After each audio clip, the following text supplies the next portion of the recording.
சின்ன பகவதி சுரேஷ் ரெய்னா. சுரேஷ் ரெய்னாக்கு அடிச்சு பொழக்கவும் தெரியும். அதே மாதிரி 3-4 விக்கெட் போயிருச்சுன்னா கட்டையை போட்டு கரை சேர்த்தவும் தெரியும். டோனினால முதல் மாதிரி ஆட முடியாதுங்கிறது நம்மளுக்கு தெரிஞ்ச உண்மை.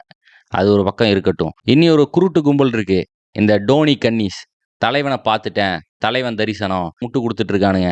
ரெக்வயர்ட் ரேட் 40 இருக்கும்போது தலைவன் வந்தான், தரிசனத்தை பார்த்துட்டேன், அடிச்சான் பாருங்க 2 சிக்ஸு அப்படின்னு அவங்க கனவு உலகத்தில் அவங்க விளையாண்டுட்டு இருக்காங்க. இப்போ இவ்வளோ பிரச்சனை நடக்குது. ஆனால் ஒரு காலத்தில் சென்னை சூப்பர் கிங்ஸ் தான் டாப்பில் இருந்தானுங்க. அதுக்கு முக்கியமான காரணமாக இருந்தது சின்ன பகவதி சுரேஷ் ரெய்னா. சுரேஷ் ரெய்னாக்கு அடித்து பொழக்கவும் தெரியும். அதே மாதிரி 3-4 விக்கெட் போயிருச்சுன்னா கட்டையை போட்டு கரை சேர்த்தவும் தெரியும். மிஸ்டர் ஐபிஎல்னு சுரேஷ் ரெய்னாவை சும்மாவா சொல்கிறாங்க? ஏன்னா கன்சிஸ்டன்சியோட மறு உருவம் Suresh Raina. Hard core CSK fans என்ன சொல்கிறாங்கன்னா, இந்த மாதிரி ஒரு பிளேயர் இல்லாதனால தான் இப்போ பிரச்சனையாக இருக்குது. இப்போ சிஎஸ்கேல இருக்கிற பல பிளேயர்ஸு நிலைமைக்கு தகுந்த மாதிரி விளாட மாட்டேங்கிறானுங்க.